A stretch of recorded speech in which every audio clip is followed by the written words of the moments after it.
আল্লাহর হাবিব বললেন, আল্লাহর রহমত ছাড়া, ভালোবাসা ছাড়া কেউ কোনোদিন জান্নাতে ঢুকতে পারবে? আম্মা জান আয়েশা বললেন, ইয়া রাসূলুল্লাহ, আপনিও না? আল্লাহর হাবিব বললেন, না, আমিও না, তবে আল্লাহর রহমত আর দয়া সেদিন আমাকে ঘিরে রাখবে। মান নুকিশা উযিবা, যার হিসাব আল্লাহ সেদিন চাইবেন সে ধরা খেয়ে যাবে। সব সময় আল্লাহর কাছে এই দোয়াটা যেন আমরা করি, আল্লাহ কিয়ামতের দিন তুমি আমার হিসাব নিও না,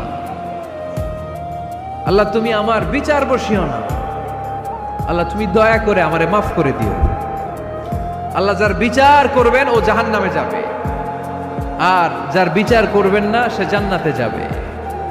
আল্লাহ যদি বিচার করে আর পাই টু পাই হিসাব নেয়, নামাজ পড়লি না কেন, রোজা রাখলি না কেন, মিথ্যা বললি কেন, খাদ্যে ভেজাল দিলি কেন, মাছে ফরমালিন দিলি কেন, যৌতুক খাইলি কেন, ঘুষ খাইলি কেন, উল্টাপাল্টা করলি কেন, জিনা করলি কেন, একটার পর একটা প্রশ্ন বানে যদি সেই ভয়ঙ্কর দিনে আল্লাহ আমাদেরকে জর্জরিত করে, আমাদের কোনো উত্তর আছে?